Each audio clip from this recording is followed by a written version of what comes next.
स्वागत है इस कक्षा में, दोपहर की कक्षा जो हम भक्तों के लिए एक बड़ी ही एनर्जेटिक गुणदायी हमें जो है भक्ति के लिए, प्रेरणा के लिए, स्रोत देने के लिए रखी गई है। तो ऐसी कक्षा में सभी का स्वागत है। आज बड़ा ही अच्छा दिन है, आज एकादशी का दिन है ना? शयन एकादशी। तो बस कुछ ही दिनों में चातुर्मास चालू होने वाला। हम लोग ब्रह्म गौड़ीय माधव परंपरा जो है, हमारी इस्कॉन की जो परंपरा है, ये जो हिंदू कैलेंडर है ना, वो पूर्णमासी से हम नया महीना मानते हैं।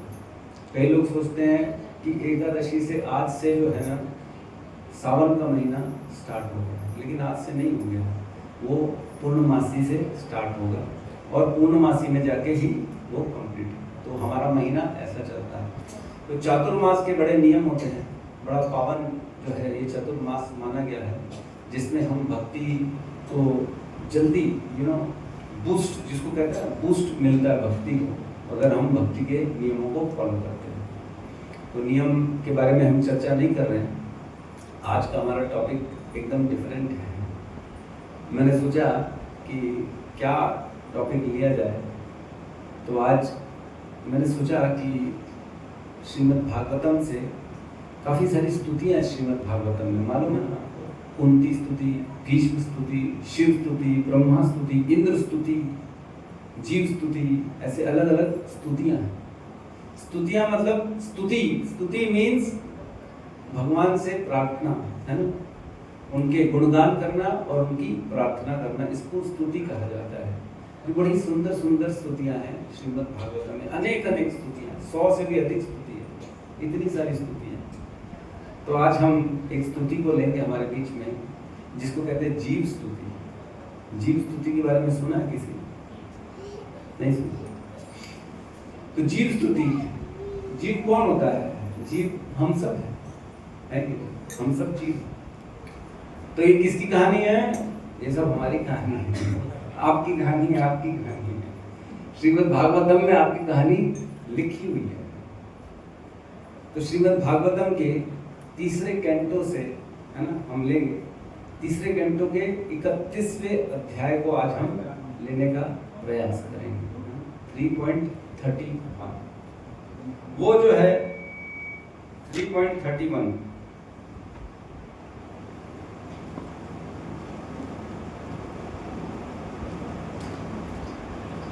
3.31 में जीव स्तुति के बारे में वर्णन कहा गया है। जीव स्तुति क्या है? इसका शीर्षक है जीव की गतियों के विषय में भगवान श्री कपिल के उपदेश। तो भगवान कपिल हुए, है ना? कपिल भगवान है, जानते हैं ना कपिल भगवान के बारे में? कुछ लोग शायद नहीं जानते। तो कपिल भगवान जो हैं वो उत्पन्न हुए अपने माता पिता के घर में, जो कि हैं कर्दम ऋषि और देवहूति माता। कर्दम ऋषि के पुत्र हुए, देवहूति के पुत्र हुए जो है तो भगवान कपिल। तो कर्दम ऋषि जो थे वो बहुत ही बड़े तपस्वी थे। जब उनकी शादी हुई देवहूति माता से, जो कि मेरे ख्याल से मनु की पुत्री है ना? मनु की पुत्री है मेरे ख्याल से। तो देवहूति, आहुति, सुपूति 3 बहनें हैं और एक पुत्र हुआ उत्तानपाद, मनु महाराज का। तो उनके परिवार में ये देवहूति उत्पन्न हुई। उत्तानपाद जो थे उनके पुत्र थे, और उत्तानपाद के पुत्र हुए ध्रुव महाराज, है ना? उत्तानपाद ने 2 शादियां करी, सुनीति और सुरुचि से, है ना? सुनीति और सुरुचि। सुरुचि से एक पुत्र उत्पन्न हुआ, उसका नाम क्या था? किसी को मालूम? उत्तम नाम था, सुरुचि से उत्पन्न हुए ध्रुव महाराज। तो ध्रुव महाराज ने भगवान को प्राप्त कर लिया 5 साल की उम्र में। तो हम उस कथा में नहीं जाएंगे। तो देवहूति की शादी हुई कर्दम ऋषि से। तो जब शादी हुई कर्दम ऋषि से, तो भगवान के बड़े भक्त थे देव कर्दम ऋषि। कर्दम ऋषि शादी के बाद तुरंत भगवान के ध्यान में लीन हो गए। ध्यान में लीन हो गए और कई वर्षों तक भगवान के ध्यान में थे। काफी वर्षों के बाद जब उनकी आंख खुली तब देखा एक बूढ़ी सी स्त्री सेवा कर रही है उनकी। तो बोले अरे अच्छा सेवा, स्त्री सेवा कर रही, कौन हो तुम? बोले कौन हो जो तुम मेरी सेवा कर रही? तो बोले प्रभु भूल गए, मैं तो आपकी पत्नी हूँ, इतने साल हो गए शादी को, आप भूल गए मेरे से तो शादी किए थे आप, मैं देवहूति। तो कर्दम ऋषि को बड़ा ग्लानि हुई कि मैंने शादी तो कर ली, लेकिन मैंने इनको शादी वाला कोई प्रेम दिया नहीं, खाली मेरी सेवा कर रही है। तो बोले मैं तुम्हारी सेवा से बड़ा प्रसन्न हूँ, बताओ क्या इच्छा है तुम्हारी, मैं तुम्हारे को कैसे सुख प्रदान कर सकता हूँ? तो देवहूति माता ने कहा मुझे एक पुत्र की कामना है, मेरी पुत्र की कामना है, मेरी इच्छा पूरी कर दो। तो कर्दम ऋषि ने अपने मन से केवल संकल्प से उन्हें बहुत बड़ा एक विमान बनाया। तपस्वी थे, बहुत बड़े तपस्वी, तो अपनी शक्ति से एक बहुत बड़ा विमान बनाया। उसमें काफी जो है सेवक थे, है ना, दास दासियां भरी हुई थी, पूरा एकदम आलीशान गार्डन था, उसमें फूल थे, भंवरे थे, सब था उस एक यान के अंदर।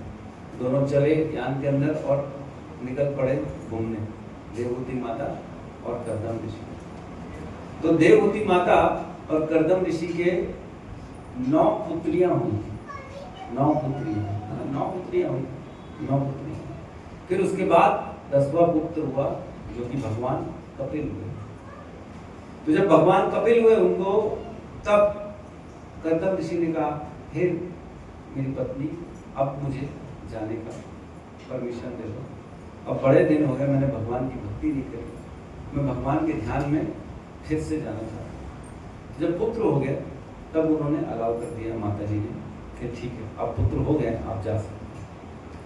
तो वो पुत्र जो थे वो स्वयं भगवान के अवतार हैं, है ना, जो भगवान के 24 अवतार हैं उनमें एक अवतार है भगवान कपिल। जो भगवान कपिल हैं वो बचपन में अपनी माता को ज्ञान देते हैं, ज्ञान जिनको सांख्य ज्ञान कहा गया। सांख्य ज्ञान मीन्स संख्या पूर्वक हर चीज की क्लैरिटी का ज्ञान। सांख्य दर्शन भी कहते हैं, दर्शन मीन्स फिलॉसफी। सांख्य दर्शन मतलब फिलॉसफी, आत्मा के बारे में जिस ज्ञान को जाना जाए उसे सांख्य दर्शन भी कहते हैं, जिसमें आत्मा की साइज का भी वर्णन हो, उस ज्ञान को सांख्य दर्शन कहते हैं। तो माता देवहूति को भगवान कपिल ज्ञान दे रहे हैं, उसी ज्ञान के ये पाठ आता है जिसमें जीव स्तुति आती है। जीवात्मा का वर्णन कर रहे हैं भगवान कपिल कि किस प्रकार जीवात्मा अनेक जगह भ्रमण कर रही है, अनेक योनियों में भ्रमण कर रही है, अनेक लोकों में जा रही है। ऊपर की गति मिल रही है, कभी नीचे की गति मिल रही है, कभी पशु की योनियों में जा रहे हैं, कभी जलचर की योनियों में जा रहे हैं, कभी किसी कीट पतंग की योनि में जा रहे हैं। जीव की ये यात्रा अनेक जन्मों से चल रही है। कोई अनुमान लगा भी नहीं सकता है कि उसके कितने जन्म हो चुके हैं, अनुमान भी नहीं लगाया। एक चतुर्युगी जो होती है, सत्युग, त्रेता, द्वापर और कलयुग, इसकी अवधि होती है 43,20,000 साल, है ना, एक चतुर्युगी। और ऐसी जब 1000 चतुर्युगी निकल जाती हैं तब ब्रह्मा जी का दिन निकलता है, और ऐसी ही ब्रह्मा जी की रात्रि होती है। मतलब 43,20,000 इंटू 1000, ये ब्रह्मा जी का एक दिन हो गया। इतनी अवधि का एक दिन है। तो इतनी अवधि में हमारे कितने जीवन निकलेंगे? एवरेज अगर हम 800,000 साल भी पकड़ लें, एक एवरेज अगर पकड़ लें, क्योंकि वृक्ष की जो है ना, पेड़ के जीवन बहुत बड़ा होता है। कई जीवन पेड़ के 10,000 साल भी जीवन होता है। क्योंकि आज भी जो भगवान कृष्ण ने जिस पेड़ के नीचे अर्जुन को ज्ञान दिया था वो आज भी मौजूद है, 5000 साल पुराना, है ना। शुकताल में हम गए थे कथा सुनने, शुकताल में आज भी वो पेड़ है जिस पेड़ के नीचे परीक्षित महाराज ने सुखदेव गोस्वामी से श्रीमद् भागवतम की कथा सुनी थी, आज भी है। तो लगभग 5000 साल पुराना पेड़ आज भी है। तो इतनी बड़ी बड़ी अवधि है पेड़ों की, मनुष्यों की 100 साल की, अन्य अन्य कोई पशु होंगे वो 400-500 साल, कई बोलते हैं कछुए की उम्र बहुत बड़ी होती है। तो एवरेज हम पकड़ लेते हैं 500 पकड़ लो, 1000 पकड़ लो, 1000 भी पकड़ लोगे तो ब्रह्मा जी के एक दिन में कितनी योनियां निकलेंगी हमारी? 43,20,000 इंटू 1000 किए थे ना, तो उसी को डिवाइड कर लो। तो इतनी योनियां तो हमने कम से कम ब्रह्मा जी के एक दिन में निकाल दी हैं। और ब्रह्मा जी के ऐसे कितने दिन होते हैं? 360 दिन होते हैं। और ऐसे ब्रह्मा जी के 100 वर्ष की आयु होती है। लेकिन ब्रह्मा जी की अभी आयु जो हो चुकी है वो 50 साल के हो चुके हैं ब्रह्मा जी।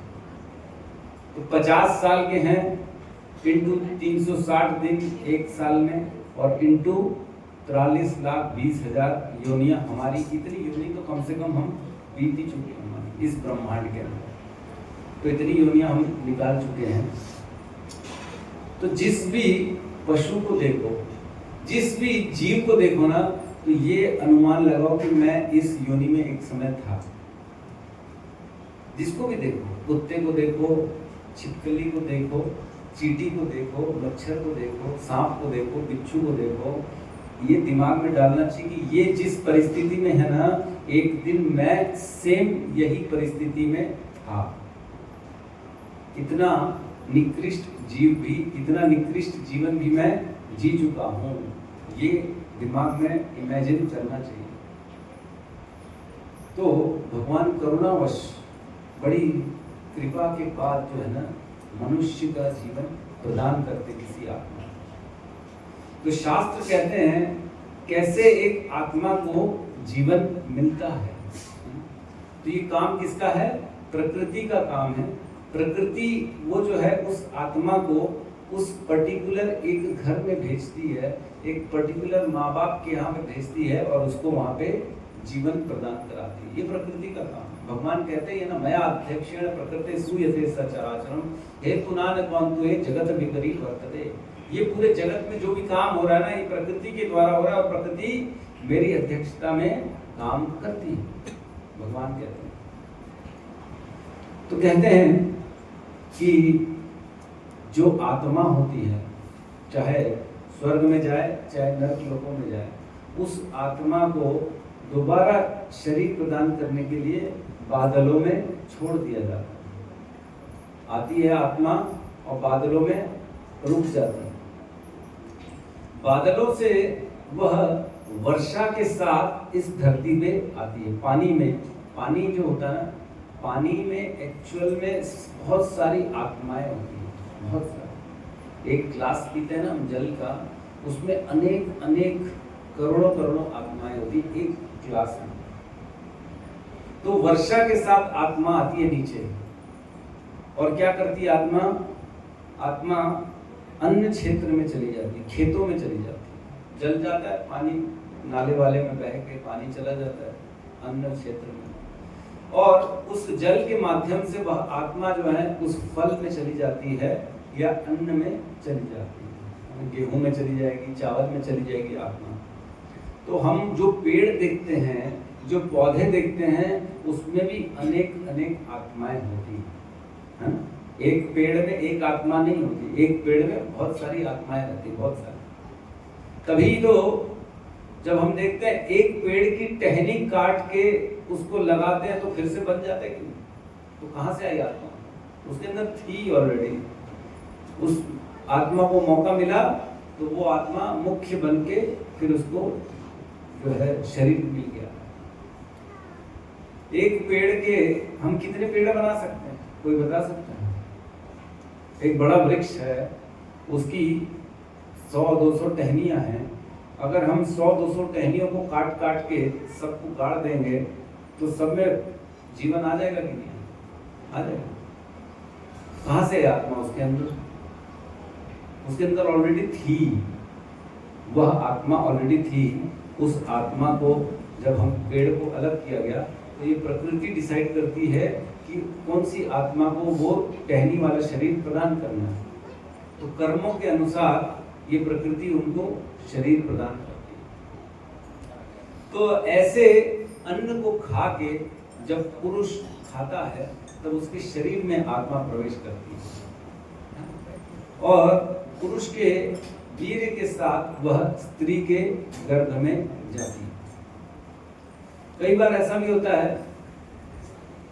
आत्मा प्रवेश तो करी हमारे शरीर के अंदर, लेकिन वो वापस निकल जाती। प्रकृति देखती है कि ये घर आत्मा के रहने लायक नहीं, उसके कर्मों के अनुसार ये घर उसके रहने लायक नहीं है, तो वह प्रकृति का काम होता है कि उस आत्मा को मल मूत्र के द्वारा बाहर निकालना उस शरीर से। फिर वह आत्मा ट्रेवल करती है, फिर अन्य क्षेत्रों में जाती है, फिर किसी फल में जाएगी, फिर किसी पुरुष में जाएगी, फिर किसी गर्भ में जाएगी, फिर जाके उसको शरीर मिलेगा। मतलब कर्मों के अनुसार जीव को शरीर देने का काम प्रकृति का होता है। तो 3.31 का पहला जो श्लोक है ना, 31वें अध्याय का पहला श्लोक है। इसमें कहते हैं, परमेश्वर की अध्यक्षता में तथा अपने कर्म फल के अनुसार विशेष प्रकार का शरीर धारण करने हेतु जीव आत्मा को पुरुष के वीर्य कण में के रूप में स्त्री के गर्भ में प्रवेश कराया जाता है। तो प्रवेश कराया जाता है प्रकृति के द्वारा। जिसने जो कर्म किया उसके अनुसार ही उसको शरीर मिलेगा। किसी ने बहुत अच्छे कर्म किए तो किसी अच्छे कुल में, अच्छे घर में उसको जन्म मिलता है। ये विगत जन्मों के कर्मों के आधार पर ही डिसाइड होता है, प्रकृति करती है कि इस पर्टिकुलर जीव को एक अच्छा घर प्रदान करना है कि खराब घर प्रदान करना है। इस पर्टिकुलर आत्मा को अपंग शरीर में डालना है, किसी का हाथ नहीं है, किसी का पैर नहीं है, किसी का आंख नहीं है। तो ये काम कौन करता है? प्रकृति काम करती है कि एक जीवात्मा को ऐसे गर्भ में प्रवेश कराती है जहाँ पे उसकी पूरे कर्म की गति मिल सके। विशेष शरीर पे ध्यान रखिए कि उसके कर्म के अनुसार ही उसको शरीर दिया जाता है। कुत्ते का शरीर देना है तो वह आत्मा को किसी कुत्ते के मतलब मादा कुत्ते के गर्भ में डलवाया जाएगा, फिर वहां से वो शरीर प्राप्त करके कुत्ते का शरीर मिल जाएगा। तो इसी प्रकार से विशेष शरीर एक जीवात्मा को दिया जाता है। हमको भी दिया गया है, हम भी शरीर में है कि नहीं? हमारे पास शरीर है ना, शरीर में है ना। तो हम सबको एक विशेष शरीर दिया गया है हमारे कर्मों के अनुसार। तो हमारी सबकी यात्रा के बारे में अब चर्चा चलेगी कि कैसे हमको शरीर मिला और हमने क्या किया। ठीक है, तो जब व्यक्ति जो आत्मा को माँ के गर्भ में स्थानांतरित किया जाता है वीर्य के द्वारा, तब उसमें पूरा डिटेल बताया गया क्या होगा। उसमें बताते हैं, जब पहली रात में शुक्राणु तथा रज मिलते हैं और 5वीं रात में यह मिश्रण बुलबुले के रूप धारण कर लेता है। तो इतना गहरा ज्ञान है जो श्रीमद् भागवतम में दिया गया है। ये ज्ञान एलोपैथी में नहीं है, गायनेकोलॉजी में नहीं है। जो ये ज्ञान हम पढ़ रहे हैं ये केवल भागवत ज्ञान है। एलोपैथी में जो डॉक्टर हैं वो कहते हैं कि जो गर्भ में शिशु है उसमें आत्मा उसका जीवन चालू कब होता है? 3रे महीने के बाद, उनका कहना है। लेकिन श्रीमद् भागवतम का कहना है कि right from the first day उसके अंदर प्राण होते हैं, उसमें जीवन रहता है। कई बार डॉक्टर्स के कहने पे, लोगों को कहने पे माताएं पुरुष गर्भपात करा देते हैं, सफाई करा देते हैं कि नहीं हम तो अभी जीना चाहते हैं, ये हमारी फैमिली प्लानिंग है। ऐसा होता है। मॉडर्न लोग हैं, अभी हमारा टाइम नहीं है, हम तो माँ बाप बनने की जिम्मेदारी नहीं उठा सकते, इसलिए हम अबॉर्शन करा देते हैं। तो वो क्या सोचते हैं कि नहीं अभी तो पहला दूसरा महीना है ना, अभी जीवन तो स्टार्ट नहीं हुआ है, प्राण थोड़ी आए हैं उसमें, वो कोई हत्या नहीं कहला रही है। तो ये मिसकंसेप्ट है, ये हमारा मिसकंसेप्ट है कि उसमें प्राण नहीं है। श्रीमद् भागवतम कहती है कि उसके अंदर पहली रात्रि से प्राण है। जो भी चीज बढ़ रही है उसके अंदर बगैर प्राण के बढ़ेगी। कोई भी शरीर खुद ब खुद अगर बढ़ रहा है तो उसके अंदर प्राण है, तभी बढ़ रहा है। तो पहले दिन से उसके अंदर आत्मा प्रवेश करती है। वही बता रहे हैं कि 5वीं रात में यह मिश्रण बुलबुले का रूप धारण कर लेता है और 10वीं रात को यह बढ़कर बेर जैसा हो जाता है। बेर, पहला बुलबुला, पानी का बुलबुला हमने देखा ना कितना बड़ा होता है। पहली रात में उतना, 5वीं रात में वो बुलबुले के जितना रहता है और 10वीं रात में वो बेर के जितना बड़ा होता है। सोचो 5 दिन में एक बुलबुला बेर के जितना बड़ा होता है। बगैर प्राण के हो जाएगा, जीवन नहीं होगा। जीवन आत्मा का ये प्रॉपर्टी है। जहां आत्मा रहती है वहां पे चेतना रहती है, वहां पे ग्रोथ होती है। जहां आत्मा नहीं रहती वहां पे ग्रोथ नहीं होती। पत्थर में ग्रोथ नहीं होती, पत्थर बढ़ता नहीं कभी, तो पत्थर में आत्मा नहीं रहती है। लेकिन पेड़ बढ़ता है धीरे धीरे, छोटे छोटे बड़ा, मतलब आत्मा वहां रहती है। शरीर बढ़ता है, पशु का, पक्षी का, जिसका भी शरीर हो वो बढ़ता है, मतलब उसके अंदर सिम्टम माना जाता है कि इसके अंदर एक आत्मा है। तो 5 रात्रि से 10वीं रात्रि में बुलबुले से बेर के जितना बढ़ेगा। फिर कहते हैं उसके पश्चात धीरे धीरे यह मांस के पिंड या अंडे में परिवर्तित हो जाता है, अंडे का रूप ले लेता है, धीरे धीरे बढ़ता है। फिर कह रहे हैं 1 महीने के भीतर सिर बन जाता है। बच्चा जो होता है गर्भ के अंदर 1 महीने में उसका सिर बन जाता है और 2 महीने के अंत में हाथ, पांव तथा अन्य अंग आकार ले लेते हैं। दूसरे महीने में हाथ, पांव और अन्य कंधा, है ना, थोड़ा थोड़ा जो है सर का स्कल्प बनना चालू हो जाता है, पैर बनना चालू हो जाता है धीरे धीरे दूसरे महीने में। तो प्राण है ना, तो बहुत जघन्य अपराध माना गया है गर्भपात। जघन्य अपराध जो भी करता है उसको सचेत हो जाना चाहिए, क्योंकि इन पापों की जो है ना कहीं पे भी कोई भी रिकवरी नहीं है इन पापों से। बहुत बड़ा जघन्य अपराध है गर्भपात। किसी शिशु जो बेचारा 5 दिन का, 10 दिन का, महीने 2 महीने का शिशु है उसका वध कहलाएगा। जैसे मनुष्य का वध होता है वही पाप लगेगा गर्भपात में, बल्कि ज्यादा लगेगा क्योंकि वो तो अभी आया भी नहीं संसार के अंदर। तो आज की डेट में जो मॉडर्न लोग हैं, पढ़े लिखे अपने आप को इंटेलिजेंट समझ रहे हैं, वो जान ही नहीं रहे हैं कि हम कितना बड़ा अपराध कर रहे हैं, कितना बड़ा पाप कर रहे हैं। श्रीमद् भागवतम का ज्ञान हमको बताता है कि क्या करना चाहिए, क्या नहीं करना चाहिए। आगे कहते हैं 3रे मास के अंत तक नाखून बनते हैं, उंगलियां, अंगूठे, रोएं, हड्डियां तथा चमड़ी प्रकट हो आती है और इस प्रकार जननेंद्रिया तथा आंखें, नथुने, कान, मुंह तथा गुदा जैसे छिद्र भी प्रकट हो जाते हैं। सारी चीजें 3रे मास में प्रकट हो जाती। नाखून तक बच्चे के बन जाते 3रे माह में, छोटे से बच्चे के ना।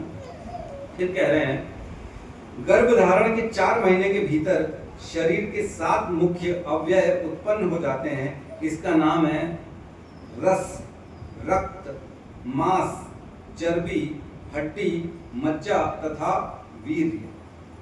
ये सब बन जाते हैं 4थे महीने। रक्त बन जाता है बच्चे के अंदर में, है ना। मज्जा, मज्जा जिसको कहते हैं बोन मैरो को मज्जा कहते हैं, बोन मैरो। 7 स्टेप्स में बनती है। हमारा जो हम जो अन्न खाते हैं ना वो 7 रूप लेकर अलग अलग हमारे शरीर में। जब हम अन्न खाते हैं तो सबसे पहले अन्न से बनता है रक्त, रक्त बनता है। फिर रक्त से बनता है प्लाज्मा, बोलते हैं जिसको, प्लाज्मा बोलते हैं, उसको हिंदी में क्या बोलते हैं, क्या बोलते हैं? अच्छा, पता नहीं जो भी बोलते हैं। तो उससे प्लाज्मा बनता है, फिर प्लाज्मा से बनता है मसल्स, मसल्स से बनते हैं चर्बी, चर्बी से बनती है हड्डी, हड्डी से बनती है बोन मैरो, मज्जा जिसको कहते हैं, और मज्जा से बनता है वीर्य। तो इस प्रकार जो हम अन्न खाते हैं वो ये 7 स्टेप्स में हमारे शरीर में अलग अलग जगह रहते हैं। तो मज्जा जो होता है, बोन मैरो, बड़ा रेयर है, बड़ा मुश्किल से बनता है। मज्जा भी बनना चालू हो गया। कौन से महीने में? बच्चे के चौथे महीने में मज्जा भी बन गया, वीर्य भी बन गया। 5वें महीने में भूख तथा प्यास लगने लगती है और छठे मास में अंत तक झिल्ली जरायु के भीतर बंद गर्भ भ्रूण उदर के दाहिने भाग में चलने लगता है। तो छठे महीने में उस बच्चे को बहुत तकलीफ होती है। झिल्ली में बंधा हुआ माँ के गर्भ के अंदर कुछ करने लायक नहीं है ना, और माता पिता को लगता है बच्चा अंदर मजे कर रहा है। वह बच्चा झिल्ली में ऐसा लिपटा हुआ है और वो कुछ हिलने डुलने के भी लायक नहीं है। ये परिस्थिति है। उल्टा लेटा हुआ है, सर नीचे है और पैर ऊपर है, और माँ के गर्भ के अंदर जो है अतड़ियों के अंदर में जहाँ पे मल मूत्र का स्थान होता है उसके बाजू में बच्चा उल्टा लेटा रहता है। ये हम सबकी परिस्थिति है, हम ऐसी स्थिति में थे। बहुत दुखदाई समय होता है गर्भ के अंदर, बहुत रोता है बच्चा, बहुत रोता है। कहते हैं 7वें महीने में उसकी चेतना आना चालू होता है। इसमें कहते हैं माता द्वारा ग्रहण किया गया भोजन तथा जल से पोषण प्राप्त करके भ्रूण बढ़ता है और मल मूत्र से घृणित स्थान में रहता है, जो सभी प्रकार के कीटाणुओं के उपजने का स्थान है। जहाँ गंदे गंदे कीटाणु रहते हैं, देखते हैं ना जनरली नाली गटर के आसपास कैसे मक्खियाँ, कैसे गंदे गंदे कीटाणु नहीं रहते। तो हमारे अंदर भी वह स्थिति है, जहाँ मल मूत्र रहता है वहाँ पे छोटे छोटे गंदे गंदे कीटाणु रहते हैं। उसी के बाजू में वह जीव जो है वो बेचारा वहीं रहता है और उसको छोटे छोटे जीव काटते हैं, है ना। बच्चा बेचारा अंदर हिलने डुलने की कोशिश करता है, परेशान होता है, रोता है, और माता पिता को लगता है ओह किक मारा है, वाह हमारा बच्चा किक मार रहा है। वो बेचारा रो रहा है, उसकी स्थिति असहनीय है।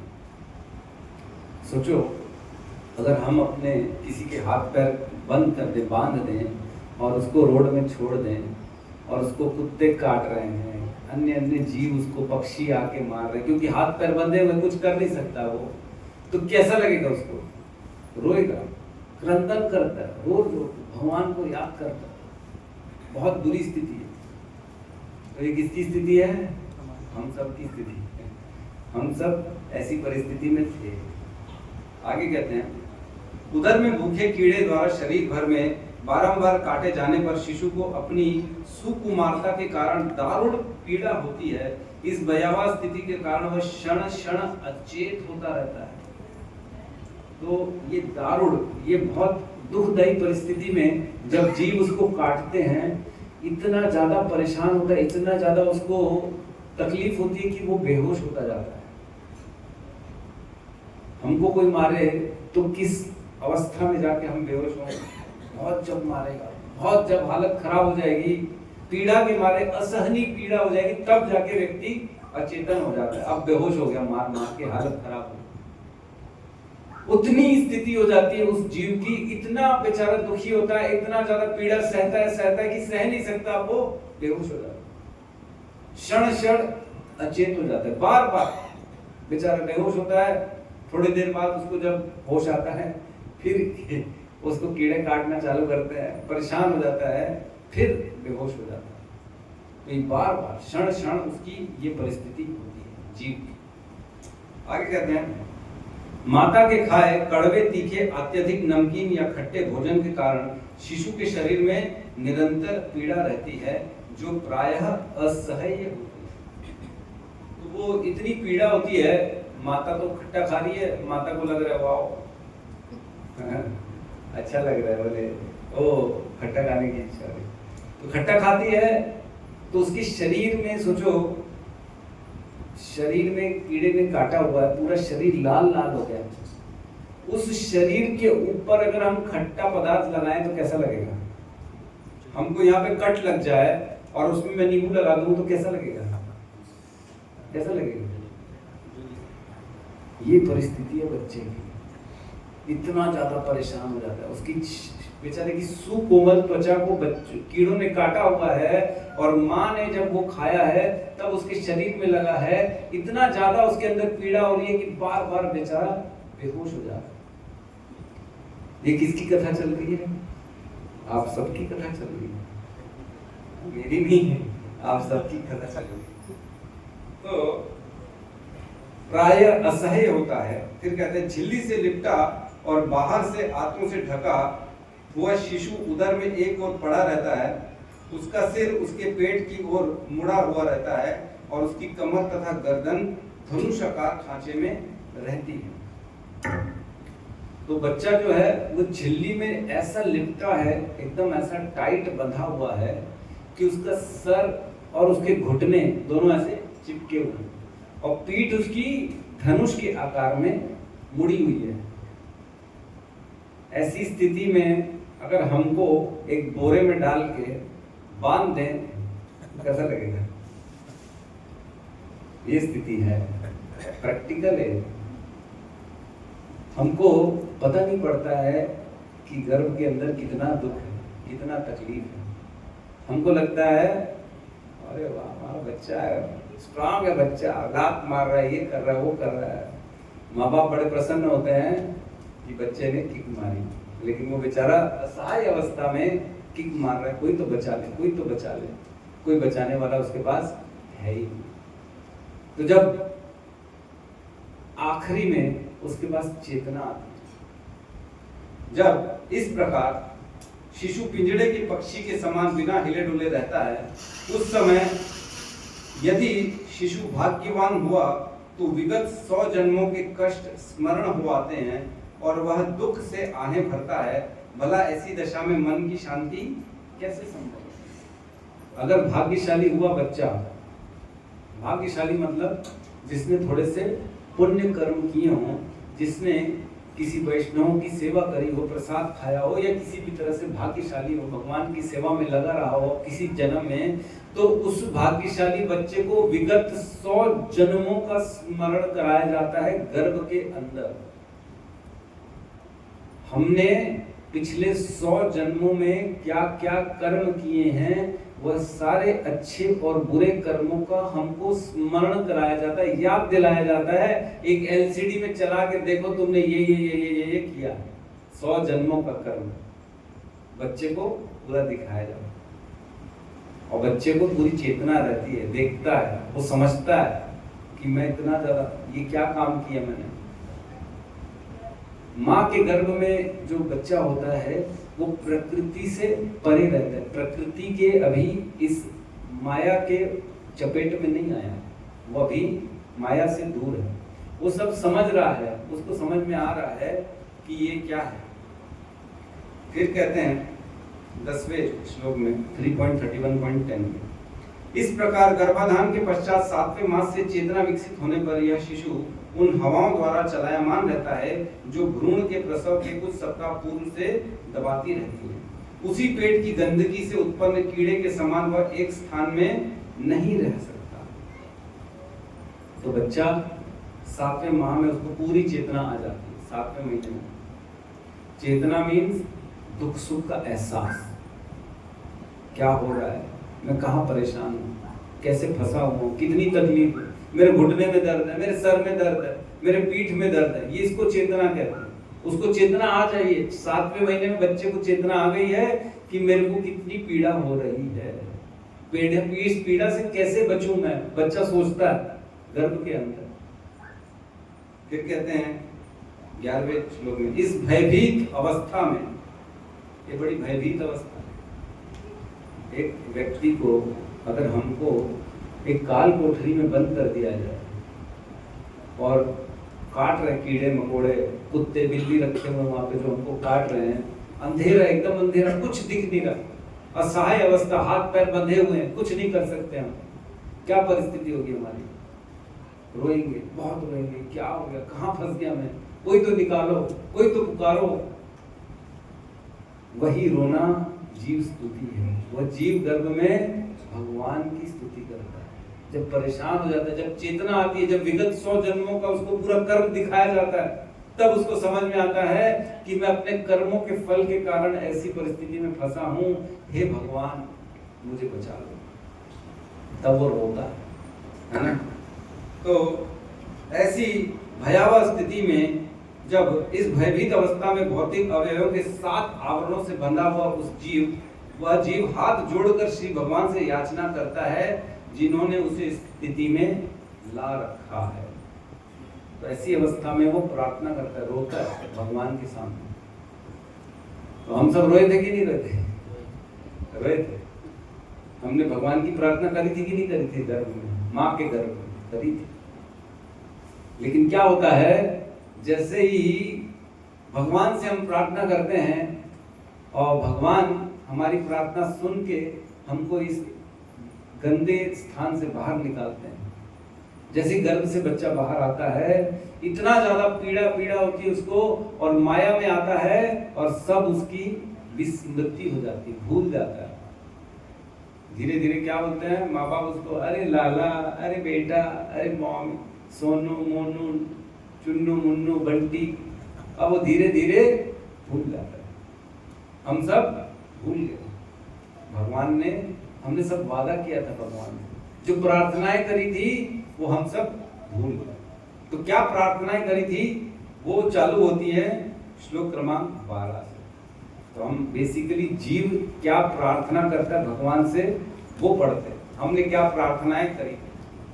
तो प्रार्थना करता है मनुष्य जीव, कहता है, मैं उन पुरुषोत्तम भगवान के चरण कमलों की शरण ग्रहण करता हूँ, जो अपने विभिन्न सनातन स्वरूपों में प्रकट होते हैं और इस भूतल पर भ्रमण करते हैं। मैं उन्हीं की शरण ग्रहण करता हूँ, क्योंकि वे ही मुझे निर्भय कर सकते हैं और उन्हीं से मुझे यह जीवन की अवस्था प्राप्त हुई है, जो मेरे अपवित्र कार्यों के सर्वथा अनुरूप है। तो वो स्तुति करता है, प्रार्थना चालू करता है, हे भगवान, मैं आपकी शरण में आ रहा हूं, पूर्ण पुरुषोत्तम। मैं अपने कर्मों के कारण ऐसी परिस्थिति में आया हूं। ये ठीक है कि आपने मेरे को इतनी गंदी परिस्थिति में भेज दिया, क्योंकि मैंने ऐसे गंदे कर्म किए ही थे। लेकिन मैं आपसे प्रार्थना करता हूं कि मैं अब आपकी शरण में आ रहा हूं। शरण में जाता है बच्चा भगवान की शरण में, प्रार्थना करता है। क्यों? क्योंकि भगवान ये ऐसे हैं जो अभय प्रदान कर सकते हैं। भय होता है, भय, डर लगता है, और एक होता है निडर, अभय। तो एक श्लोक आता है, उसमें कहते हैं अर्जुन, कृष्ण कृष्ण महाबाहो भक्ता नाम अभयंकर, त्वमेको दह्य माना नाम अपवर्गो असि संस्कृते। मतलब आप एक ही हो जो अभयता प्रदान कर सकते। तुम एको दह्य माना नाम, तुम एक ही हो जो हर व्यक्तियों के दुखों को दूर कर सकते। कृष्ण कृष्ण महाबाहो भक्ता नाम अभयंकर, भक्तों को अभय प्रदान करने वाले तुम एक ही हो और कोई नहीं। तो कोई और अभय प्रदान नहीं करेगा। गलती में ना रहें, है ना, कंफ्यूजन में ना रहें कि गणेश जी हमारे को अभयता प्रदान कर देंगे, शनि जी अभयता प्रदान कर देंगे। नहीं, पॉसिबल नहीं। तुम एक हो, तुम कृष्ण एक ही हो जो अभय प्रदान करेंगे। तो ये समझता है जीव, ये जीव गर्भ में हम समझते हैं और यही प्रार्थना करते भगवान से कि मुझे आप अभयता प्रदान कर दो, मैं बहुत परेशान, बड़ा भय लग रहा है मेरे को ऐसी परिस्थिति। कहते हैं आगे, मैं शुद्ध आत्मा अपने कर्मों के द्वारा बंधा हूँ, माया की व्यवस्था वश मैं इस समय अपनी माता के गर्भ में पड़ा हूँ। मैं उन श्री भगवान को सादर नमस्कार करता हूँ जो मेरे यहाँ मेरे हाथ हैं, मेरे साथ हैं, किंतु जो अप्रभावित हैं और अपरिवर्तनशील हैं। वे असीम हैं किंतु संतृप्त हृदय में देखे जाते हैं। मैं उन्हें सादर प्रणाम करता हूँ। मैं आपको प्रणाम करता हूँ मैं ऐसे भगवान को प्रणाम करता हूं जो केवल संतृप्त अवस्था में देखे जा सकते, संतृप्त हृदय में देखे जा सकते। संतृप्त मतलब जो बहुत ज्यादा परेशान है, जो दुखी है, जो बहुत शोक में है, उसके साथ बहुत बड़ा दुर्घटना घट गई है, बहुत ज्यादा बुरी अवस्था में है, पीड़ा से युक्त है, ऐसे हृदय में भगवान को देखा जा सकता अगर वो भगवान की शरण में जाए तो। कई लोग मदिरालय की शरण में चले जाते हैं, दुखी हो गए, ओ बड़ा टेंशन है, हम क्या करें, इसलिए हम थोड़ा थोड़ा मार देते हैं थोड़ा थोड़ा मारो तो फिर ऐसी स्थिति में आओगे। पुनरपि जननम पुनरपि मरणम पुनरपि जननी जठरे शयनम इह संसारे बहु दुस्तारे कृपा पारे पाहि मुरारे। हे कृष्ण, हे मुरारी, कृपा करो मुझ पे। इह संसारे बहु दुस्तारे, ये संसार बड़ो दुस्तर, बड़ा दुखालय है, इसमें बहुत दुख है प्रभु, इससे मेरे को बचाओ। पुनरपि जननम पुनरपि मरणम, बार बार जन्म बार बार मरण। पुनरपि जननी जठरे शयनम, पुनरपि जननी, जननी मीन्स माँ, माँ के जट रागनी बोलते हैं ना, हम पेट में जट रागनी हो रही है। पुनरपि जठरे शयनम, उसी जट रागनी के बाजू में शयन करना पड़ेगा। शयन मीन्स सोना। तो माँ के गर्भ में जो जट रागनी है उसके बाजू में जाके शयन करना पड़ेगा। पुनरपि जननम पुनरपि मरणम पुनरपि जननी जठरे शयनम, दोबारा जाना पड़ेगा। इसलिए अपने कर्मों पे, अपनी बुद्धि पे, अपने मन पे कंट्रोल करके हमको भगवान की शरण में जाना चाहिए। अगला श्लोक कहते हैं, उसमें कहते हैं, मैं अपने इस पंचभूतों से निर्मित भौतिक शरीर में होने के कारण परमेश्वर से विलग हो गया हूँ। फलतः मेरे गुणों तथा इंद्रियों का दुरुपयोग हो रहा है। यद्यपि मैं मूलतः आध्यात्मिक हूँ, चूंकि ऐसे भौतिक शरीर से रहित होने के कारण पूर्ण पुरुषोत्तम भगवान प्रकृति तथा जीव से परे हैं, और चूंकि उन्हें आध्यात्मिक गुण महिमा माए हैं, अतः मैं उन्हें नमस्कार करता हूँ। तो कह रहे हैं कि मैं भगवान को नमस्कार कर रहा हूँ, लेकिन मैं अपने गुणों और इंद्रियों की ऐसी व्यवस्था हो गई है कि मैं इसमें फंस के आपको भूल गया। भूल जाते हैं कि नहीं? जब सुख का समय आता है, अरे बढ़िया जेब में नोट भरे पड़े हैं, बाजू में गर्लफ्रेंड है, चलो घूमने, कौन भगवान, काय का भगवान, अभी तो हम ही है, सब हम ही है, बाकी सब पानी कम है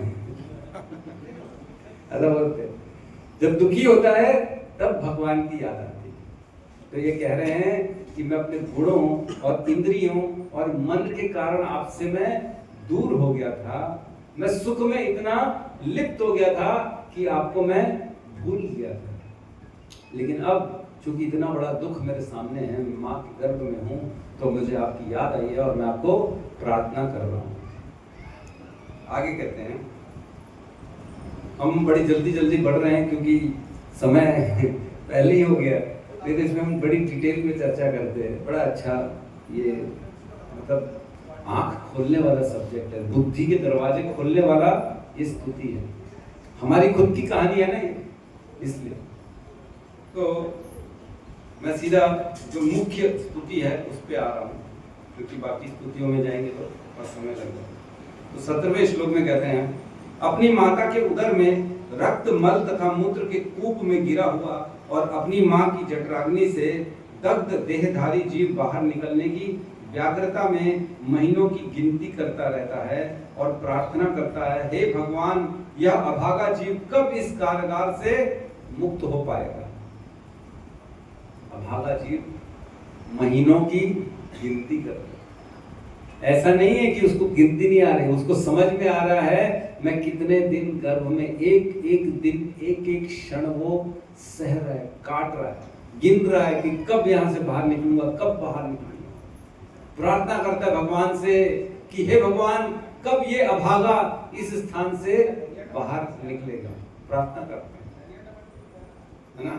क्या करता है, एक लाइन है श्लोक में, निर्वास्यते कृपण धीर भगवान कदानु तो इसमें कहते हैं कब मुक्त होगा इस कारागार से, ये जेल जो है मेरा, इस जेल से मैं कब मुक्त होऊंगा। हे भगवान, वो महीनों की गिनती कर रहा है, पल पल की गिनती कर रहा है, क्षण क्षण की गिनती कर रहा है जीव कि मैं ऐसे कारागार में फंस गया हूँ और जठराग्नि से दग्ध मल मूत्र रक्त के बाजू में पड़ा हुआ। बाथरूम जाते हैं कि नहीं जाते? सब जाते हैं। कितनी देर बैठते हैं? जल्दी काम निपटा के बाहर आ जाते कि नहीं? कि बैठते हैं बड़ा आनंद आ रहा है, बैठो यार मजे आ रहे हैं, ऐसा तो कोई नहीं करता। जल्दी काम निपटा, कौन बैठेगा ऐसी जगह में? चलो, घर के तो फिर भी साफ होते हैं, सार्वजनिक बाहर चले जाओ तो पता पड़ता है कि क्या परिस्थिति है। वहां तो घुसने में भी टेंशन, अरे बाप रे इतनी गंदी जगह कौन जाएगा। और बच्चा ऐसी गंदी जगह में पड़ा रहता है, रक्त मल मूत्र के एकदम बाजू में, वही स्थिति पड़ी रहती बच्चे की, वही रहता। तो अभागा बच्चा भगवान को प्रार्थना करता है कि कब मैं इस कारागार से मुक्त हो पाऊंगा। आगे कहते हैं, हे भगवान, आपकी अहतुक कृपा से मुझे चेतना आई है, यद्यपि मैं अभी केवल 10 मास का हूं। ये बच्चा बोल रहा है भगवान को कि मैं अभी केवल 10 महीने का हूं। बच्चा बोल रहा है गर्भ में, भगवान से प्रार्थना कर रहा है। हमने सबने करी है, हमारी बात चल रही है, अपना पास टाइम है ये, अपनी अपनी ऑटोबायोग्राफी पढ़ रहे हैं हम लोग। लिखते हैं ना, when I was a child I went to school, लिखते हैं मैंने ये किया, मैंने वो किया। और उसके पीछे जाओ माँ के गर्भ के अंदर क्या किया, तो वो यहाँ लिखा हुआ है हमारी कहानी। तो कह रहे मैं अभी केवल 10 मास का हूँ। पतित आत्माओं के मित्र पूर्ण पुरुषोत्तम भगवान की इस हेतु की कृपा के लिए कृतज्ञ प्रकट करने के हेतु मेरे पास हाथ जोड़कर प्रार्थना करने के अतिरिक्त है ही क्या। भगवान को होता है मेरे पास हाथ जोड़कर प्रार्थना करने के अलावा है क्या। हमारे पास सब कुछ है, लेकिन हमारे पास काफी कुछ है, लेकिन भगवान हमसे मांगते कुछ भी नहीं।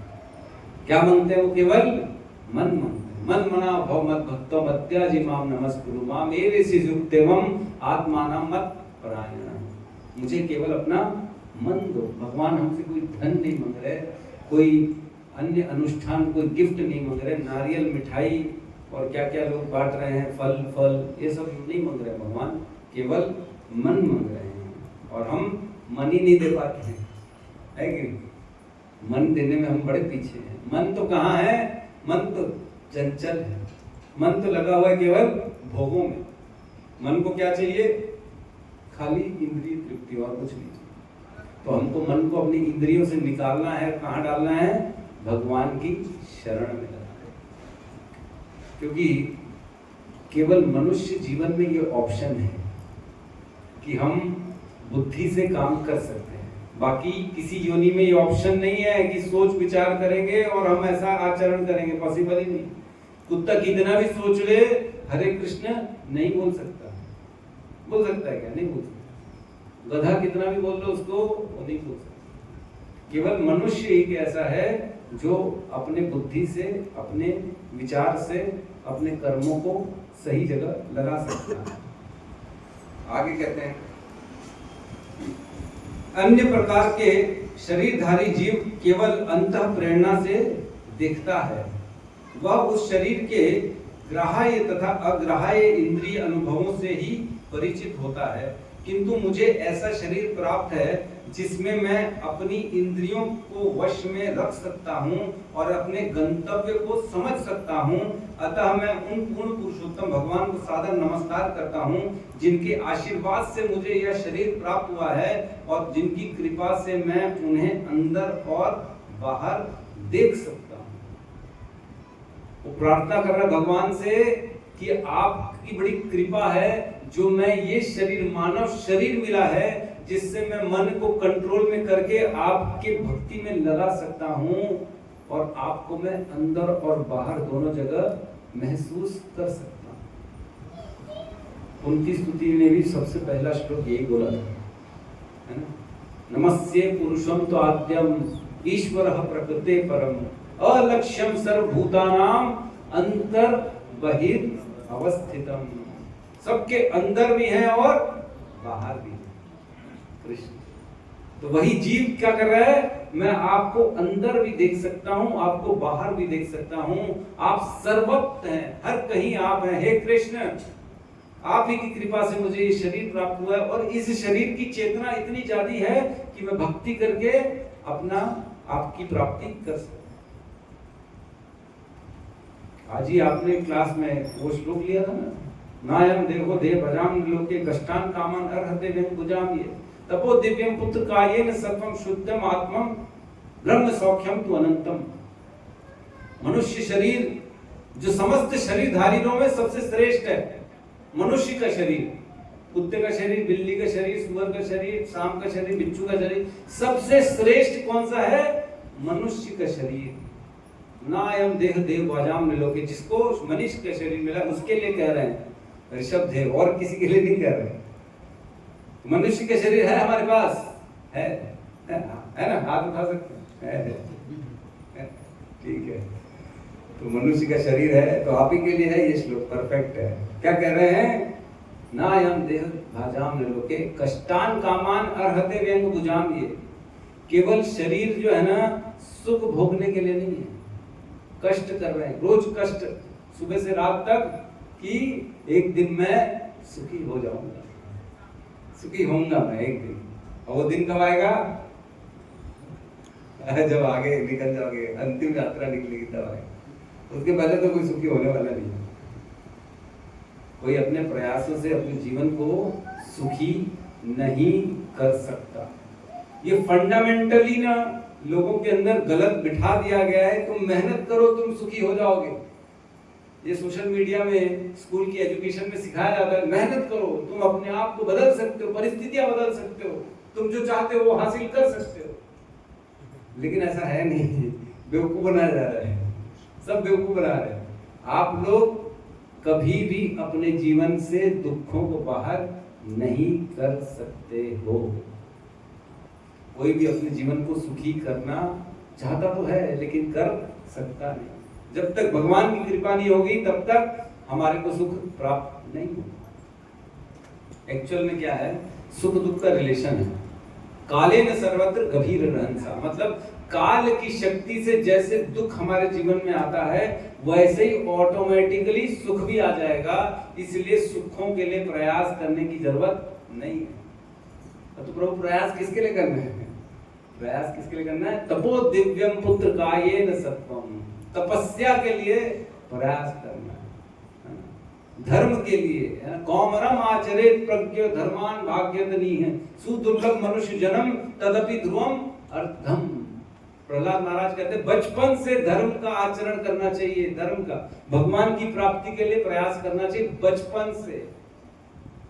आंसर मिल गया ना, किसके लिए प्रयास करना चाहिए, भगवान की प्राप्ति के लिए, सुख के लिए नहीं करना, मेहनत नहीं करनी चाहिए। वो तो कुत्ते बिल्ली भी कर रहे हैं, सुअर भी सुखी होने के लिए मेहनत करता है, कुत्ता भी करता है, तो हम भी करते हैं, तो हम में और उनमें फर्क क्या, कोई फर्क नहीं।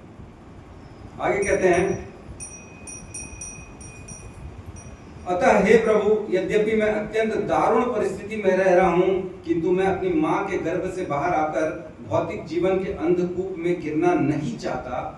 देव माया नामक आपकी बहिरंगी शक्ति तुरंत नवजात शिशु को पकड़ लेती है और उसके पश्चात तुरंत ही झूठी पहचान की स्थिति प्रारंभ हो जाती है, जो निरंतर जन्म तथा मृत्यु के चक्र का प्रारंभ है। जन्म और मृत्यु के चक्र का प्रारंभ क्या है, इच्छा। ये माया, जैसे कह रहे हैं, जैसे ही मैं इस संसार में बाहर आऊंगा, माया द्वारा मैं गलत पहचान, गलत अहंकार, गलत पहचान अपनी थोप दी जाती है बच्चे को। बच्चा पैदा होता है, अरे बोले तुम मालूम हो किसके घर में पैदा हुए, तुम किस घर के चिराग हो, तुम कौन से कुल के हो, तुम कौन से अंश के हो, तुमको मालूम, तुम अपने नाम, अपनी प्रतिष्ठा, अपने दादा का नाम, अपने कुल का नाम नाश करोगे तो पहचान डाली जाती है ऐसे, तुम कौन हो, तुम्हारे लिए ये गाइडलाइंस बना दी, तुमको ये करना है, ये नहीं करना, ये करना है, ये नहीं करना, है कि नहीं। अरे ऐसे और ऐसे व्यक्तियों जैसे तुम ओछी हरकत कर रहे हो, रोडों में लड़ रहे हो, तुम समझते हो कौन हो तुम तुमको बताएगी, बस सुन रहा अच्छा अच्छा मैं ऐसा हो गया, मेरे को मालूम ही नहीं बच्चे को, अच्छा ठीक है, वैसे अब मैं ऐसे ही कार्य करूँ। मतलब उसके अंदर का हार्डवेयर जो है चेंज किया जा रहा है, सॉफ्टवेयर डाला जा रहा है कि तुम ऐसे हो ऐसे हो ऐसे हो ऐसे हो, तुमको ये करना है। और बच्चा फिर पूरा जीवन, सोचो किसी के सॉफ्टवेयर में गड़बड़ी आ गई और पूरा जीवन वो वही चला रहा है। हम सबके साथ ऐसे ही है। हमने जो अपने जीवन में धारणाएं बना ली है ना, हम सोचते हैं ये धारणाएं सही है, बस हमको इन धारणाओं के अनुसार अपना जीवन चलाना है। तो कई लोग अपने जीवन में बड़े बड़े संकल्प लेते हैं। जैसे मैं छोटा था तो मैंने एक धारणा बना के रखी थी अपने जीवन में, जो कि अच्छी धारणा थी। मैं सोचता था जो भी शिक्षा देता है हमको उसकी इज्जत करनी चाहिए। मेरे दोस्त लोग बोलते थे टीचर्स को जैसे परेशान करने का काम करते थे, मैं बोलता था नहीं, शिक्षा दे रहा है उसको हमको इज्जत देनी चाहिए। ये मैंने प्रिंसिपल अपने जीवन में बना के रखा था। तो ऐसे बहुत से लोग प्रिंसिपल बना के रखते हैं, तो धारणाएं बना के रखते हैं, और गलत पहचान की, गलत धारणा के कारण व्यक्ति जन्म मृत्यु के चक्र में फंस जाता है। सोचो, मालूम ही नहीं है। कुछ लोगों को ये लगता है कि हम बम फोड़ देंगे तो हमको जन्नत मिल जाएगी। तो धारणा है ना, एक गलत धारणा बना दी है, तो उस केवल गलत धारणा के कारण व्यक्ति अपना भी नाश कर रहा है और दूसरों का भी नाश। केवल सोच का फर्क है। अगर उसकी सोच को बदल दी जाए कि नहीं तुम ऐसा कर रहे हो तो तुमको ये नहीं, तुमको तो नरक हासिल होगा, तुम्हारी गति गंदी होगी, आने वाली योनियां गंदी होंगी, तुम्हारे को पाप लगेगा, तुम्हारे को भगवत प्राप्ति नहीं होगी। जब ये ज्ञान देंगे तब वो हो सकता है बदल जाए। लेकिन क्या करोगे, गलत पहचान से व्यक्ति गलत कामों में चला जाता है। आगे कहते हैं, अतः और अधिक शुद्ध ना होकर मैं अपने मित्र विशुद्ध चेतना की सहायता से अज्ञान के अंधकार से अपना उद्धार करूंगा। केवल भगवान श्री विष्णु के चरण कमलों में अपने मन में धारण करके मैं बारंबार जन्म तथा मृत्यु के लिए अनेक माताओं के गर्भ में प्रविष्ट होने से बच सकूंगा। तो प्रार्थना करता है कि मैं इस बार अपनी चेतना का मित्र बनूंगा, उसको कंट्रोल करूंगा और आपका स्मरण करूंगा, आपकी भक्ति करूंगा, और इस प्रकार मैं इस जन्म मृत्यु के चक्र से बाहर निकलूंगा। अब दोबारा मां के गर्भ में नहीं जाऊंगा। जन्म मृत्यु का चक्र बड़ा खतरनाक चक्र है, क्योंकि हम जब अगले जीवन में जाते हैं हम सब कुछ पिछला भूल जाते हैं, फिर नया जीवन, फिर वही बचपन, बुढ़ापा, फिर सब, फिर दुख, फिर माँ के गर्भ का दुख, जो दुख बच्चा से है। आगे कहते हैं, इस प्रकार भगवान की प्रार्थना करके जब बच्चा अभी तक गर्भ में स्थित 10 मास के जीव का भी ऐसी कामनाएं होती हैं, किंतु जब वह इस प्रकार श्री भगवान की स्तुति करता है तभी प्रसूति काल की वायु औंधे मुंह पड़े हुए उस शिशु को बाहर की ओर धकेलती है, जिससे वो जन्म ले लेता है।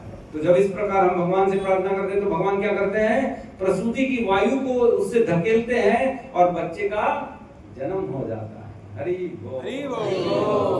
तो आप सबका जन्म हो चुका है, बधाई हो आपको, शुभकामनाएं, है ना। और क्या कह रहे हैं, हम कैसे भूल गए, बच्चा क्या होता है, आगे कहते हैं, वायु द्वारा सहसा नीचे की ओर धकेला जाकर अत्यंत कठिनाई से सिर के बल श्वास रहित तथा तीव्र वेदना के कारण स्मृति से विहीन होकर शिशु बाहर आता है। स्मृति से विहीन कर दिया जाता है, उसको भूल जाते हैं। क्यों? क्योंकि बहुत कष्ट होता है।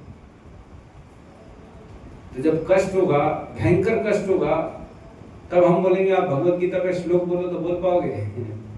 नहीं बोलो। अरे बोले प्रभु क्या बात कर रहे हो, मेरी टांग कट गई है, इतना दर्द हो रहा है और आप श्लोक की बात कर रहे हो, दिमाग ही नहीं जाएगा श्लोक पे। तो वैसे बच्चा बेचारा इतना कष्ट से जब उसका जन्म होता है तब उसकी सारी स्मृति नष्ट हो जाती है। इस प्रकार वह शिशु मल तथा रक्त के सना हुआ पृथ्वी पर आ गिरता है और मल से उत्पन्न कीड़े की तरह छटपटाता है। उसका श्रेष्ठ ज्ञान नष्ट हो जाता है और वह माया के मोह जाल में विलकता है। तो इस प्रकार उसका श्रेष्ठ ज्ञान खत्म हो जाता है और माया की चपेट में आ जाता है और वो माया के चक्कर में फंस जाता है। फिर वही बचपन, बुढ़ापा, जवानी, फिर बाद में रोता है जवानी के बाद बुढ़ापे में। तो इस प्रकार चक्र में हम फंसे हुए भगवान, जन्म मृत्यु के चक्र में। और हम सब ने अपनी माँ के गर्भ में भगवान से स्तुति करी, भगवान से प्रार्थना करी कि हे भगवान, मुझे इस गंदे स्थान से निकालो, मैं दोबारा इस संसार में नहीं आना चाहता हूँ, मैं आपके चरण, आपकी भक्ति, आपकी शरण में रहूँगा और मैं इस जन्म मृत्यु के चक्र से बाहर निकलना। तो जन्म मृत्यु के चक्र से बाहर निकलना ये हम सबका उद्देश्य होना चाहिए।